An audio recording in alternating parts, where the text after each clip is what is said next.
Ang kwento ni Tomby. Ang kwentong ito ay hango sa totoong buhay.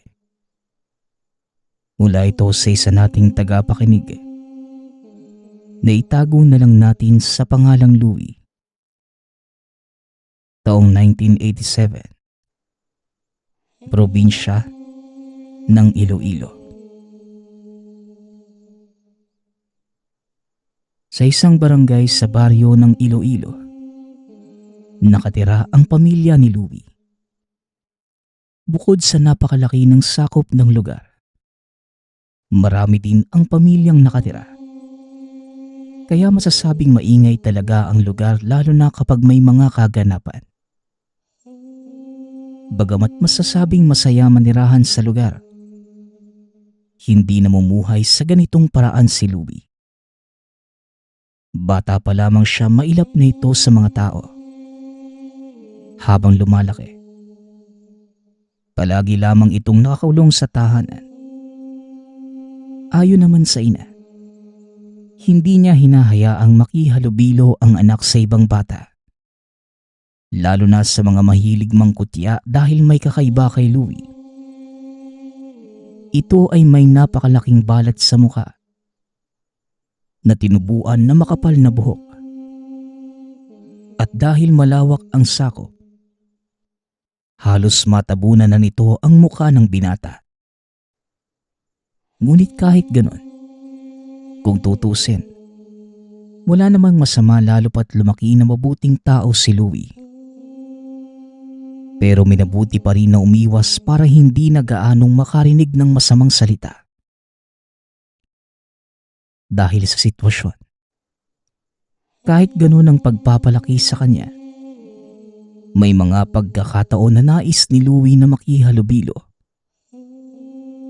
Hanggang sa isang araw, bandang 3:00 ng hapon, dahil walang magawa sa tahanan, lumabas si Louie. Sa labas ng bakuran, may mga nakatambay na kasing edad niya. Sinubukan ng binatang lapitan ng mga ito. Ngunit tila nilalayuan siya at pinandidirian. Hindi nagtagal, diretso na itong pumasok ng tahanan. Nagulat naman ang lahat nang makita si Lolo Loncio na pabalik-balik ng lakad sa kusina. Sa kanilang tahanan, magkasama ang buong pamilya ni Louie. Kailangan na itong alagaan dahil 75 taon na ang matanda. Ayon naman sa mga magulang, manggagamot ito noong kabataan. Kaya kahit papano mahaba ang buhay ng lolo.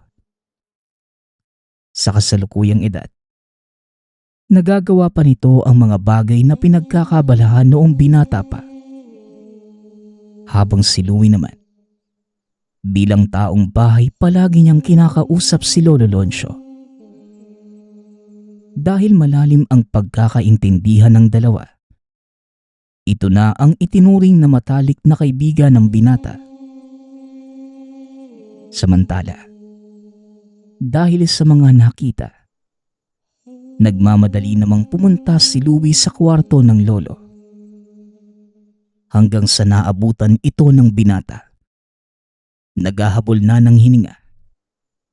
Kahit nangihina na ang katawan ng matanda, nagawa pa rin itong tawagin ang pangalan ni Louie. Sa paglapit ng binata, hindi niya napigilang tumulo ang luha. Hindi na rin nakapagsalita si Louie at niyakap na lamang ang lolo. Hanggang sa may pasikretong iniabot ang matanda sa kamay niya. Pabulong din itong sinabi na itago na muna yun. At sa oras na mailibing siya, pumunta si Louie sa albularyong si Tandang Empo para alamin ang tungkol doon. Kaagad naman itong itinago ng binata sa bulsa. Hindi na niya muna pinansin pa ang sinabi ng lolo. Bagkus, tumugon na lamang ang binata na kailangan niyang magpagaling at magpalakas. Ngunit totoo na may hangganan ang buhay. Pagsapit ng hapon, araw ding yon, binawian ng buhay si Lolo Loncio. Wala nang nagawa ang pamilya. Matagal na ding nabuhay ang matanda at ayon sa kanila, kinakailangan na nitong makapagpahinga. Magmula ng araw na yon hanggang sa matapos ang lamay ng matanda, nanatiling walang imik si Louie. Palaging nasa sulok lamang ng tahanan. Maging ang mga magulang, hindi ito makausap ng maayos. Hinayaan naman nila si Louie. Inintindi na lamang na mag-anak na baka hindi pa matanggap ng binata ang lahat. Labis itong nasaktan dahil sa lalim ng ugnayan kay Lolo Loncio. Hanggang sa isang umaga, pagkagising pa lamang ni Louie, biglang pumasok sa isipan na hanapin ang batong ibinigay ng lolo. Madali naman niya itong natagpuan dahil naitago niya yun sa aparador. Pagkahawak ng binata sa bato, doon lamang niya ito nakita ng maayos. Ayon sa kanya, isa yung maliit na puting bato pero hugis ugat. Sa unang tingin, halatang solido ito kaya ilang beses niyang hinampas sa lupa. Ngunit hindi man lamang nabitak o nasira ang hugis. Sa patuloy na pagkilatis ni Louie, hindi pa rin niya malaman kung para saan nga yun. Kaya nagpa siya ang binata ng araw na yon. Pupuntahan niya ang naibiling albularyo na si Tandang Empo. Samantala, nang matapos makapag-almusal at maayos ang sarili, lumabas na ito ng tahanan at habang naglalakad, diretso lamang ang tingin ng binata.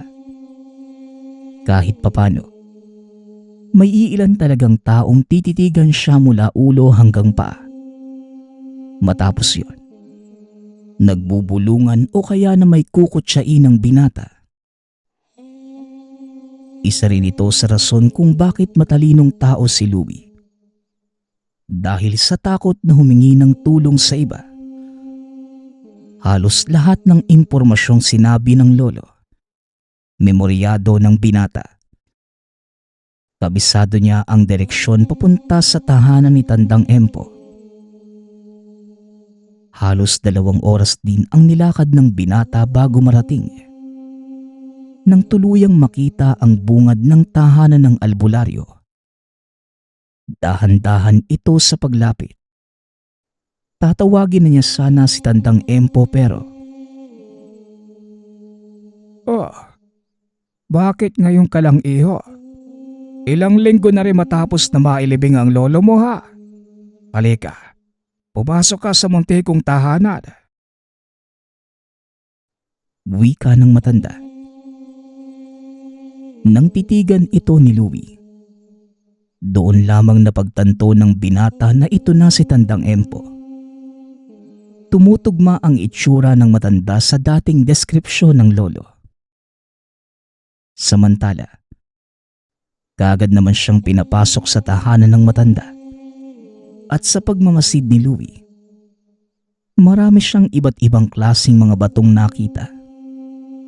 Tila ang lahat ng mga ito napakahalaga kay Tandang Empo dahil meron silang sari-sariling lalagyan.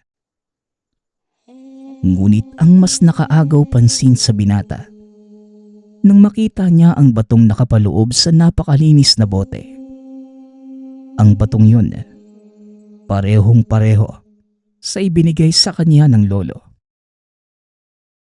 Bago pa man nawala ang lolo mo, matagal ka na niyang naibilin sa akin. Bata ka pa lang. Alam ko na ang kahinaan mo at ang takot mo sa mga tao.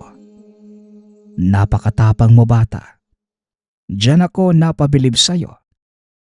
Ang nais ko lang na hilingin sa'yo, sana kapag naranasan mo na ang mga bagay na ginagawa ng normal na binata, wag naman sanang magbabago ang ugali mo.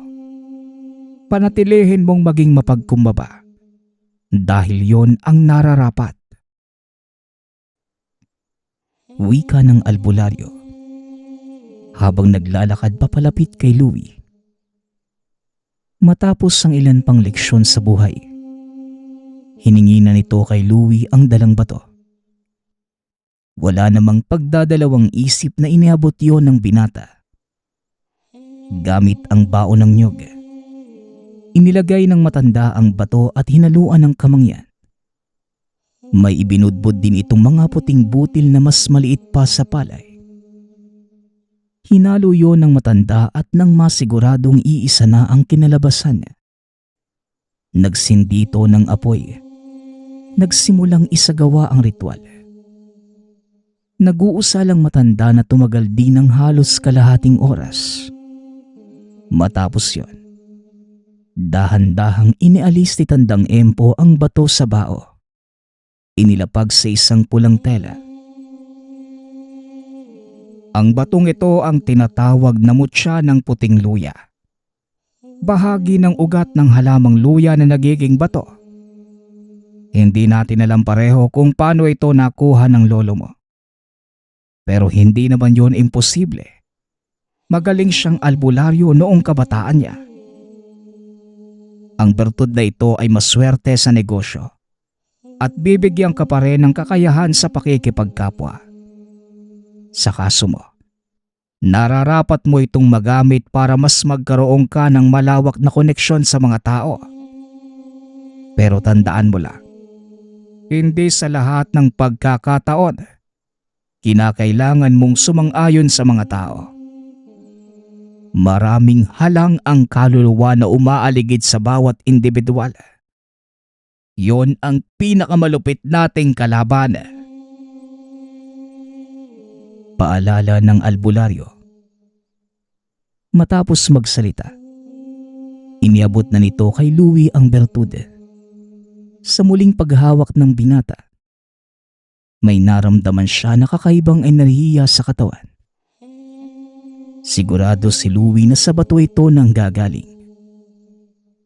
Nang matapos sa mga bilin si Tandang Empo, nagpaalam na ang binata at umuwing nakatali sa bewang ang tangan.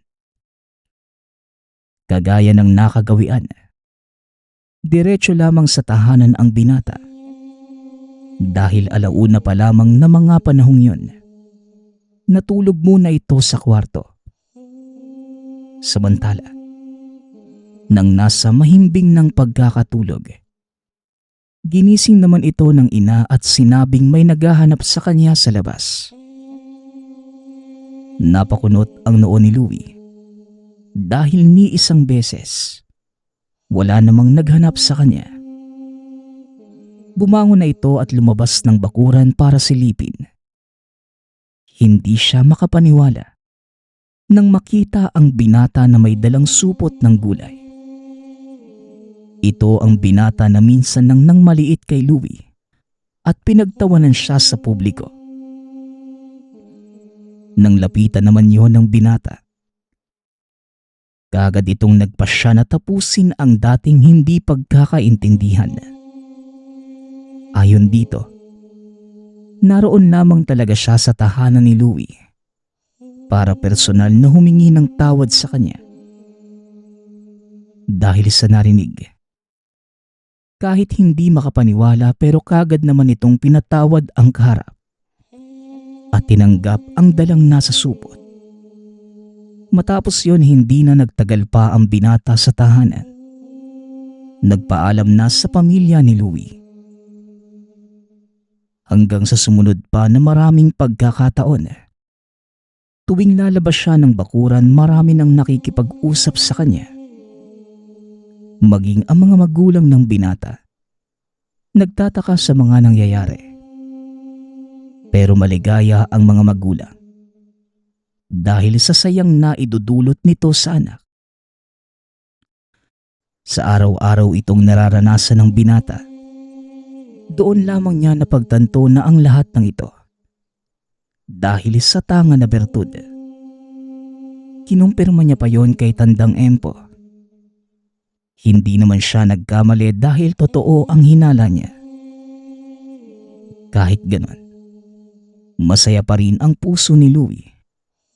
Sa pagkakataong ito, labis ang pasasalamat ng binata dahil naranasan na rin niya kung paano tanggapin ang lipunan.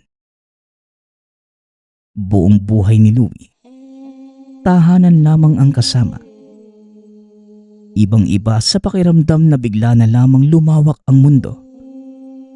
Sa katunayan, maraming naging kabarkada ang binata. Hinahayaan lamang ito ng mga magulang na sumama sa mga kaibigan. Ngunit kahit papano, makilatis ang ama. Kaya may mga pagkakataong hindi nito pinapayagang lumabas at makisama ang anak sa ibang kabataan. Ngunit malakas talaga ang impluwensya sa atin ng mga kaibigan. Dahil sa pakikibarkada, hindi niya naiwasang lumaki ang ulo dahil ayon kay Louie, alam niya na anumang oras may dadamay sa kanya. Lalo na sa mga panahong hindi nakakaintindi ang mga magulang. Nagpatuloy ang ganitong paniniwala ng binata hanggang sa tuluyan ng nakalimutan niya kung paano siya pinagtiyagaang bigyan ng sobrang pagmamahal ng mga ito. Ng mga panahong walang tumatanggap sa kanya. Hanggang sa isang araw, tanghaling tapat nagkagulo ang mga tao sa barangay ni Louie. Halos lahat ng mga ito napatakbo papunta sa ilog ng lugar. Dahil sa kuryosidad, pumunta din doon ang ama ni Louie. Kinabahan ito nang makita ang sariling anak nakabulagta sa ilog. Nagmamadali naman itong binuhat at dinala sa pinakamalapit na albularyo.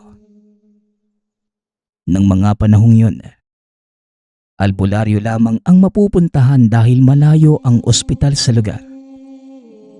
Samantala, maswerte naman dahil kagad nagamot ng albularyo ang mga natamong sugat ni Louie sa tagiliran. Hindi naman ito nakakaramdam ng sakit sa katawan. Kaya diretso na itong inuwi ng ama para makapagpahinga.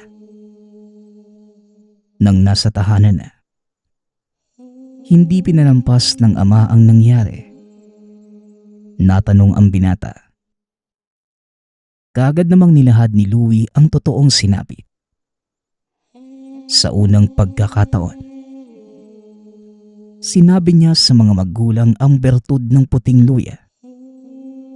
Ayon dito, yon ang dahilan kung bakit siya ginulpi ng nagpakilalang kaibigan. Nais lang pala nitong kunin ang tangan sa kanya. Isa itong mangungulekta ng mga bato pero dahil hindi pumayag si Louie, na basta na lamang ito ibigay, pinagtangkaan nun ang buhay niya. Dagdag pa ng binata, hindi naman bumitaw sa katawan ng bertud noong tangka itong agawin sa kanya. Samantala, wala namang bakas ng pagkagulat sa mukha ng mga magulang. Ayon pa sa ama, dati pa man alam nilang sa kanya ito ipapamana ni Lolo Loncio dahil siya ang mahigit na nangangailangan nito. Dagdag pa ng ama, ang mutya mismo ang susubok kung karapat dapat ito. Ngunit sa puntong yon, sinabi ng ama na hindi yon maaaring mapa sa kanya. Dahil kahit sa napakababaw na rason, nagawa na niyang talikuran ang mga magulang. At ayon pa sa ama, mas lalong lalaki ang ulo nito kung sakaling pasukin na ang negosyo. Dahil sa narinig, hindi namang kagad nakapagsalita ang binata. Maya-maya pa, bigla itong nakaramdam ng pangangati sa bewang. Nang silipin ang bertud, ngunit imbes na puti, purong itim na ito na tila nasunog. Kagad namang napatanong ang binata kung ano ang nangyayari. Tumugon naman ng ama na isa itong senyales ng hindi pagsang-ayon ng bertud sa nagtatangan. Kahit pa gustuhing pumunta kay Tandang Empo para maitanong ang mga nangyari, hindi na nagawa ng binata dahil sa sakit na iniinda. Nang sumunod pang mga araw, nanatili lamang si Louie sa tahanan at hinintay ang paghilom ng sugat. Nang mga panahong yun, suot pa rin ni Louie ang bertud pero hindi kagaya dati. Wala na itong naramdamang kakaibang enerhiya at purong itim na rin ang bato. Nang kaya nang makapaglakad ng maayos, kaagad itong pumunta kay Tandang Empo. Kinumpirma naman ng albularyo na tama ang lahat ng sinabi ng ama. Dagdag pa nito, inaasahan niyang magkakamali si Louie dahil hindi naman ito seryoso sa pagtanda ng mga ibiniling kondisyon. Wala nang maitutulong pa ang albularyo dahil isang beses lamang kung magbigay ng pagkakataon ang bertud. Dahil dito, hindi na nagtagal pa si Louie sa poder ng matanda. Nagumpisa na itong maglakad pa uwi. Hindi kagaya ng dati na kapag naglalakad, marami na ang bumabati sa binata. Ngayon muli na namang bumalik ang naririnig na mga panlalait. Nagmadali na lamang siya sa paglalakad. Bumalik sa dating gawain. Hindi niya tinitignan ang mga makakasalubong. Diretso na kaagad ito sa tahanan. Nang makauwi, pumunta ang binata sa salamin at nang makita ang sarili, bigla na lang itong humagulgol sa kakaiyak. Sa puntong yon, paulit-ulit sa pagtatanong sa salamin kung bakit maganda lamang ang higit na mas pinapabura ng mga tao. Bakit nga ba tuwing may kakaiba sa isang tao, kinakailangang maiparamdam dito na hindi siya tanggap ng lipunan? Habang humahagulgol, kasabay nun ang pag-alala niya sa mga memorya na kasama ang lolo. Ito lamang ang higit na nakakapagbigay sa kanya ng mga salitang nakakapagpagaan ng loob niya. Napakabigat, napakasakit sa pakiramdam. Ngunit pinigil niya ang pag-iyak sa pamamagitan ng pagtakip ng mga kamay sa bibig. Matapos yon, nahiga na lamang ito sa kwarto at maghapong natulog. Magmula ng araw na yon, bagamat mabigat pa rin ang kalooban, buong puso na lamang niyang tinanggap ang leksyon sa kanya. Itinago na lamang niya ang mutya sa isang lalagyan. Sa araw-araw na pagmamasid sa tahanan, lalo na sa mga magulang, dito unti-unting napagtanto ng binata na baka hindi talaga para sa kanya ang buhay sa labas ng tahanan, dahil mas sigit na kailangan siya ng mga magulang. Si Louie na lamang ang meron ang mga ito. Kaya naman ng mga panahong nasa barkada si Louie, naiiwan ang mag-asawa sa tahanan. Kahit papano, nahirapan na ang ina sa pagkilos sa loob ng tahanan dahil sa madalas na pamamanhid ng parehong kamay. Samantala, dahil sa sitwasyon, napagpasyahan ni Louie na itago na lamang ang bertud na pamana ng lolo. Lumipas pa ang 7 taon. Nagkaroon naman ng sariling pamilya si Louie. Bagamat kakaiba ang itsura, may itinakda pa ring babae ang itaas para sa kanya. Nabiyayaan sila ng 2 supling. Ang isa sa mga ito ay namana ang katangian ng ama. Pero ipinangako ni Louie sa sarili, hindi niya ito ikukulong at bibigyan ng malungkot na buhay. Kaya simula pagkabata, hinayaan niya itong makihalubilo sa mga tao. Kakaiba man ang itsura ng bata, pero hindi ito katulad ni Louie na kinukot siya. Sa katunayan, marami din ang kusang lumalapit sana para sa kanya. Nawala man ang katangian sa kanya ng bertud. Masaya si Louie na tila higit na mas gumana ito sa bunsong anak. Masasabing para sa mga naitadhana lamang ang bertud ng puting luya. Ang susunod nating kwento ay mula sa isa nating tagapakinig. Naitago na lang natin sa pangalang Flor. Taong 1988. Probinsya ng Siquijor. Alas 5 pa lamang ng umaga. Abala na si Flor sa paghahanda ng mga damit na dadalhin. Sa araw na yon pupunta silang mag-ina sa piyesta sa kabilang baryo. Doon na din sila magpapalipas ng isang gabi para naman masulit ang pagdayo. Inihanda na rin niya ang susuotin ng 7 taong gulang na anak. Kahit saan pumunta, palaging nasa tabi niya ang bata. Dahil wala naman itong maaaring pag-iwanan. Ang lolo na lamang ang kasama ni Flor sa tahanan. Ngunit masyado na itong matanda para mag-alaga ng bata. Samantala pagsapit naman ng alas 6 ng umaga, nag-uumpisa ng maglakad ang mag-ina. Halos 1.5 oras bago marating ng mag-ina ang kaibigang si Minda. Kaagad naman itong pinapasok ang dalawa. Si Minda ay kaibigan niya sa dating trabaho. Hindi man sobrang tagal ng pagsasama. Ngunit ayon kay Flor, isa ito sa tinuturing niyang matalik na kaibigan. Buti naman, Flor. Nakarating kayo ng maaga. Tamang-tama. Nakaluto na sila papa eh.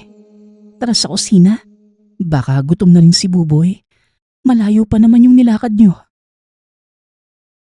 Wika ni Minda. Kaagad namang sumama ang mag-ina sa kusina. Nakahain na ang karamihan sa handa nila Minda.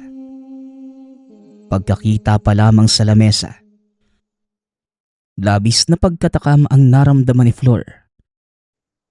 Napakasarap tignan maging ng amoy ng lahat ng putahing nakahain.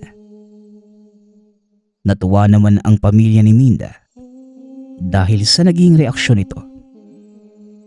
Maging si Buboy ay ganado din sa pagkain. Nang matapos, lubos namang nagpasalamat ang mag-ina. Nakatulog naman si Buboy pagsapit ng tanghali, habang si Flor at Minda naman nanatili sa bakuran. Hanggang sa nagtanong si Flor kung bakit wala sila masyadong dumadating na bisita.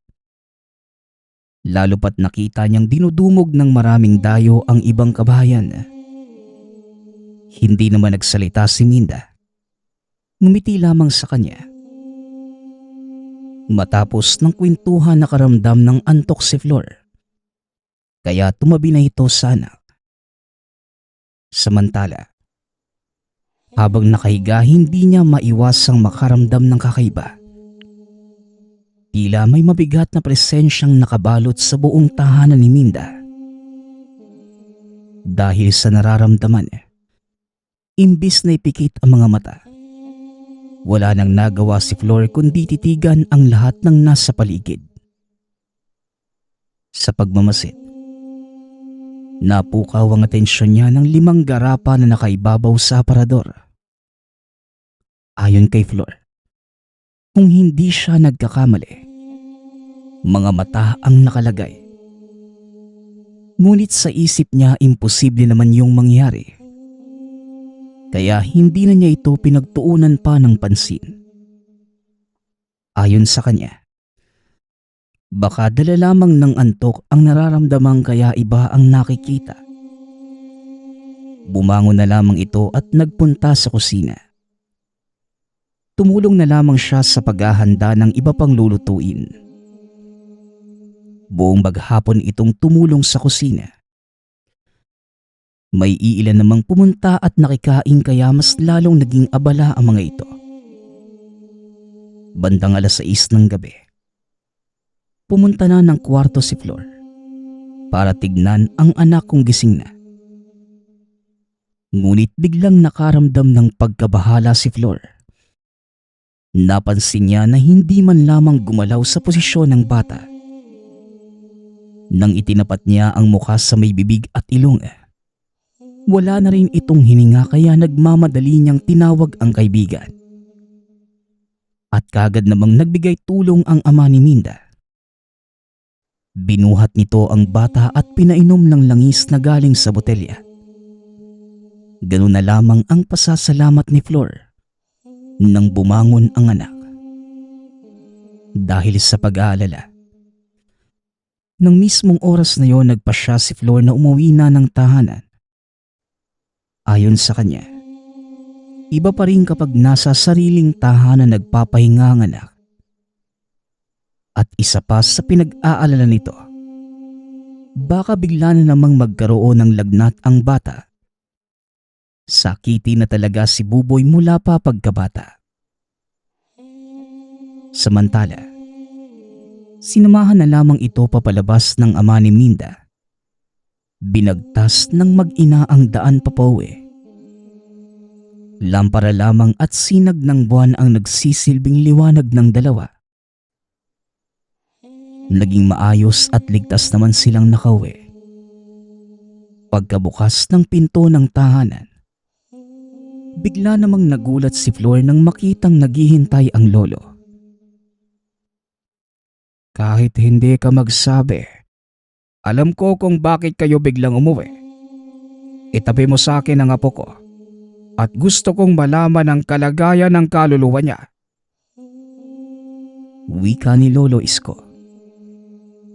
Noong kabataan, iginugol nito ang buong oras sa pag-aaral ng pagiging manggagamot. Halos ilang taon siyang nagbigay serbisyo sa mga tao. Ngunit nang mag-edad 65, itinigil na ni Tandang Isko ang panggagamot dahil sa isang insidente. Pamilya na lamang ang binibigyan niya ng serbisyo. Kaya kampante si Flor na mapapagaling ang anak. Maging si Flor, ni minsan hindi naranasang pumunta ng doktor. Dahil lahat ng naging sakit, napagaling naman ni Tandang Isko. Samantala, gising na si Buboy at wala namang nararamdamang sakit sa katawan. Hindi ito kagaya dati na mahilig magkwento sa lolo tuwing galing sa ibang lugar. Paulit-ulit na hinipa ng matanda ang bunbunan ng bata. Ngunit wala namang ibang reaksyon si Buboy. Pambihirang laso nito. Kung hindi ako nagkakamali, nakasagupa ko na ang taong nagpataw ng lasong kay Buboy. Hindi lang basta ang bagay na ito. Flor, hindi katawan ng punteriya ng lason, kundi ang kaluluwa mismo ni Buboy. Kada araw na lumilipas, mas lalong mawawala sa wisyo ang apo ko. Bukas na bukas, kailangan mong maituro sa akin kung saan kayo pumunta. Wika ni Tandang Isko. Dahil sa narinig, naguluhan naman si Flor dahil wala naman silang ibang pinuntahan ng araw na yon, kundi ang tahanan ng kaibigan. Bagamat hindi lubos na maintindihan ang mga sinasabi ng matanda, ngunit nakakaramdam ito ng pag-aalala dahil wala pa rin kibo ang bata. Hindi nagbigay ng kung anong orasyon o gamot ang matanda. Bagkus pinagpahinga na lamang ang bata. Halata sa mukha ni Buboy ang pagod. Kaya nang tabihan ito ng ina sa higaan, Kaagad naman itong nakatulog. Bago matapos ang gabing yun, nag-usap ang maglolo na si Flor at Tandang Isko. Napagkasunduan nilang dalawa na pumunta sa tahanan ni Minda kinabukasan. Bagamat may mga katanungan na hindi masagot si Flor, ipinaubaya na nito ang sitwasyon kay Tandang Isko. Nang sumunod na araw, 4:00 pa lamang gising na si Flor. Nagising siya sa pag-ungol ni Tandang Isko. Nang tignan niya sa kwarto ang matanda, naabutan ito ni Flor na napakataas ng lagnat. Kaya nagmamadali itong kumuha ng maligamgam na tubig at pinunasan ang buong katawan. Ngunit umalma ang matanda. Ipinabot lang ang isang inaamag na ugat na nakalagay sa sisidlan. Pagkakuha ng matanda, kaagad niya itong inipit sa ilalim ng dila. Matapos yun, pinabalik na si Flor sa pagbabantay kay Buboy. Buong maghapong inasikaso ni Flor si Buboy at Tandang Isko. Parehas silang inaapoy ng lagnat. Ngunit ang napansin ni Flor, palagi lamang nakatitig sa kawalan si Buboy. Hanggang sa sumapit ang 6:00 ng hapon, nakaramdam na ng pagbuti ng pakiramdam si Tandang Isko. Ngunit kabaliktaran naman si Buboy. Halos hindi na ito nakakakilala at nagbibigkas na mabigat na salita maging sa ina.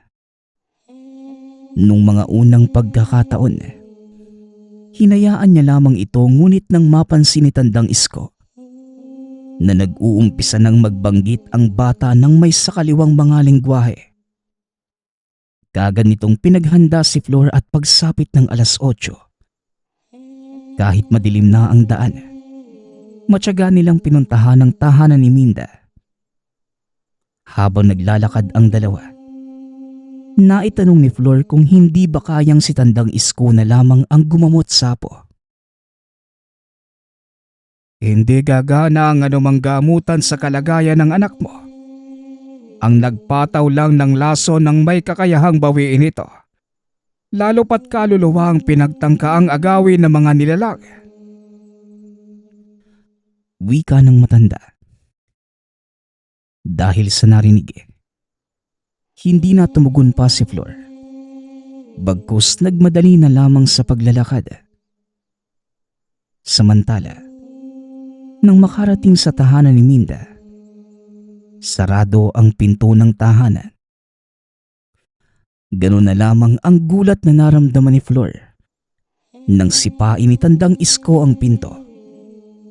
Hindi naman inaasahan ni Flor ang susunod na nangyari. Pagkabukas na matanda, kitang-kita niya mismo na nakaabang ang ama ni Minda. Bukod sa nakatitig kay Tandang Isko, iba din ang itsura nito. Galing sa kayumangging balat, naging purong itim ito at napuno ng buhok ang buong katawan niya. May matutulis na kuko at pulang mga mata. Ngunit nakikilala pa rin dahil walang pinagbago ang muka. Samantala, iniabot na ni Tandang Isko kay Flor ang bata. Walang ano-ano'y nagpalipad ito ng tigalpo. Ngunit wala itong epekto sa ama ni Minda. Patuloy lamang sa paghalakhak at dahan-dahang lumapit kay Tandang Isko. May ibinubulong ito sa tenga ng matanda. Walang pag-aatubiling binao ni Tandang Isko ang hinugot sa bulsa, na kung tawagin ay apog na binalot ng 3 pinagpatong na buyo sa bibig ng nilalang.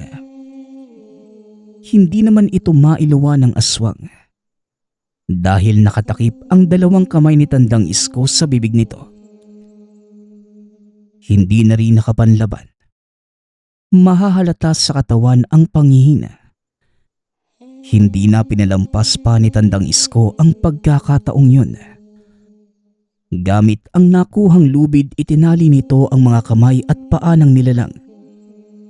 Nagmamadali itong pumunta sa kwartong pinagpahingahan ng anak kahapon.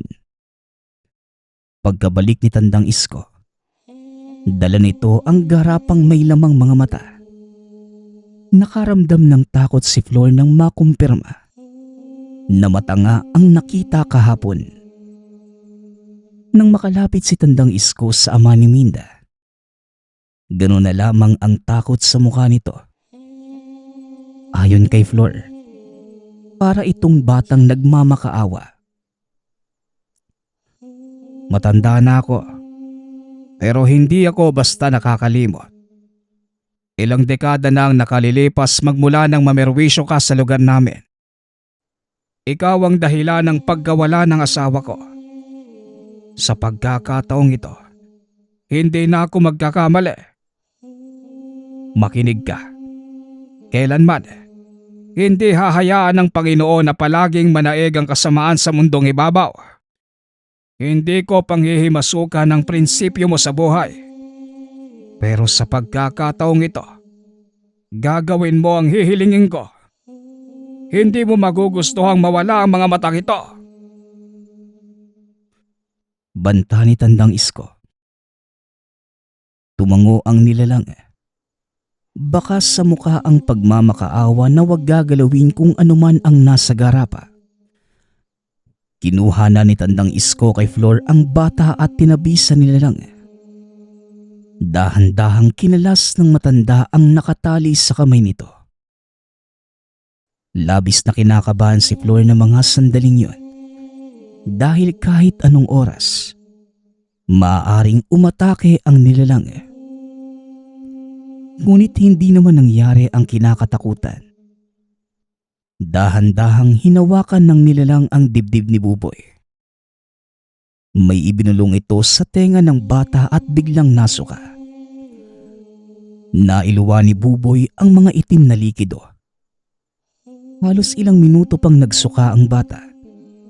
Kung hindi nagkakamali si Flor, kaya nitong mapuno ang isang batya. Matapos yon, sa mga huling patak ng laway ng bata, sumabay ang isang kulay lumot na bato. Napakalaki nito na maski ang ina, hindi maintindihan kung paano ito nakapasok sa sikmura ng bata.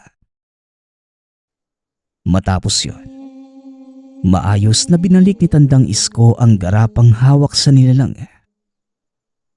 Kahit nangihina, kagad itong tumakbo papalayo at umalis na sa sariling tahanan. Samantala ang bata naman, wala pa rin sa wisyo dahil sa pagsusuka. Hinang-hina na ang buong katawan. Kaya nang magyaya ang matanda na umuwi, kinarga na ito ni Flor sa likuran. Ngunit hindi pa man nakakalayo, biglang narinig ng maglolo ang boses ni Minda.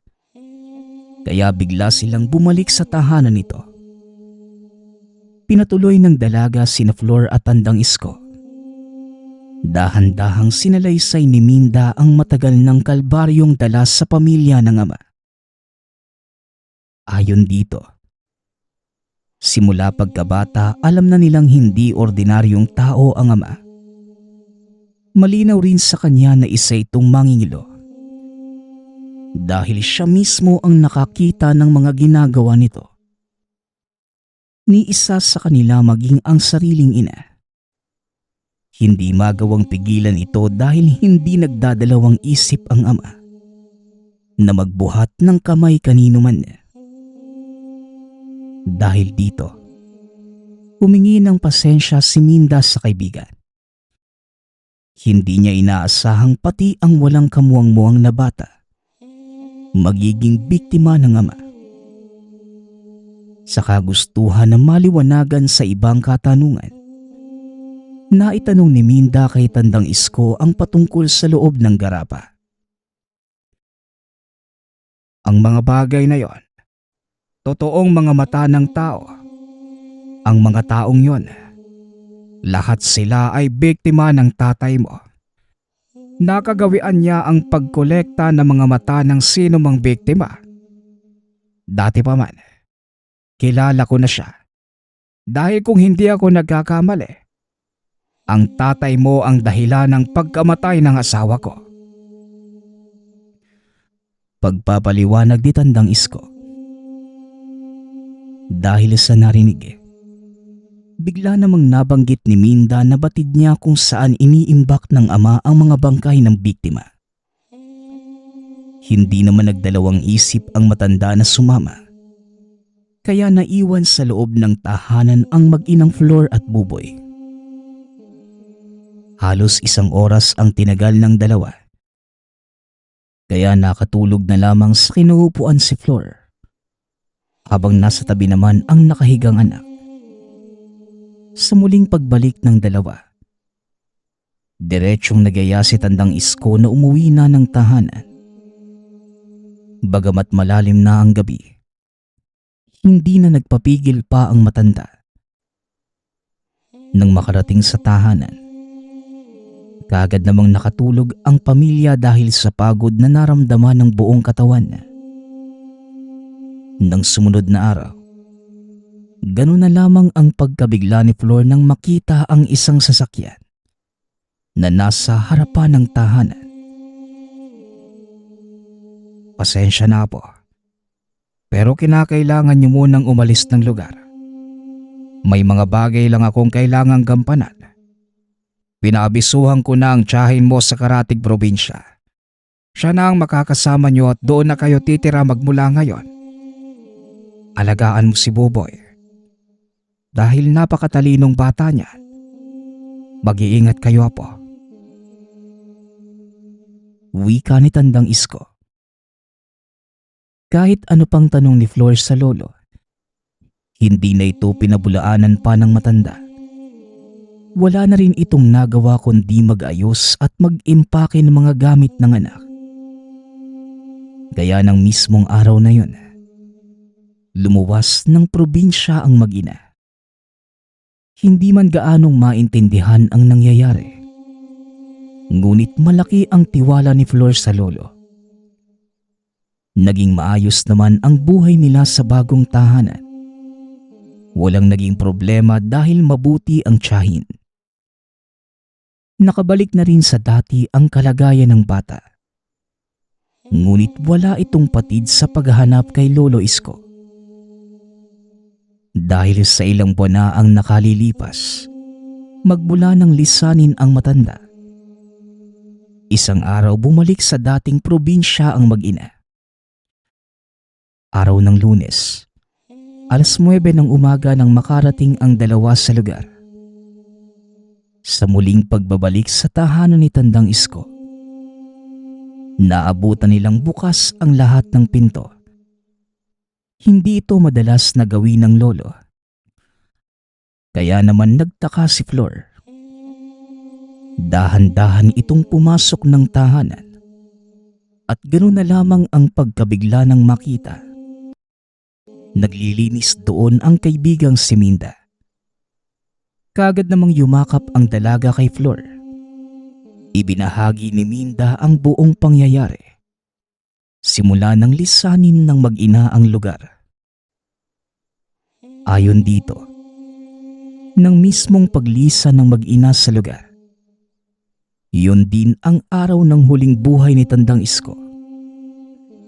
Hindi na lubos na naidetalye ni Minda ang mga pangyayari.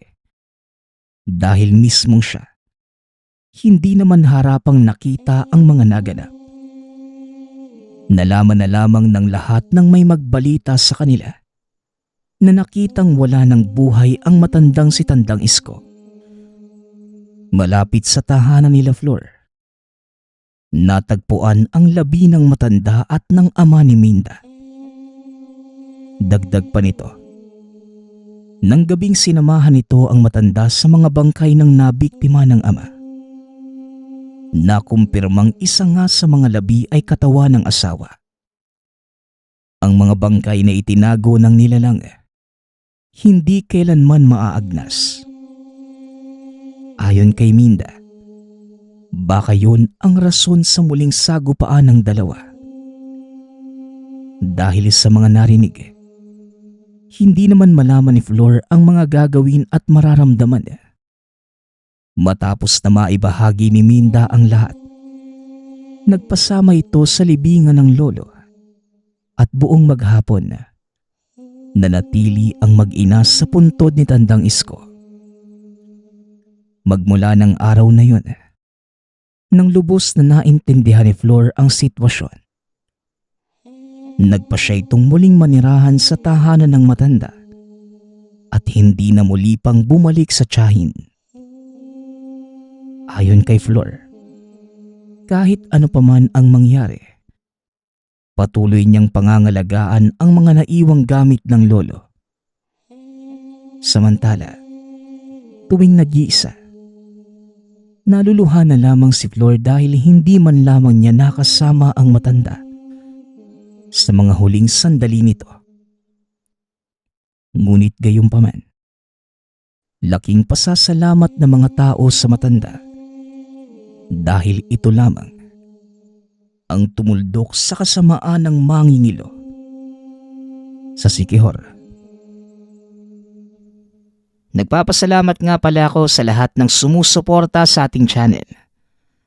Nawa ay patuloy niyong suportahan at pakinggan ang ating mga kwento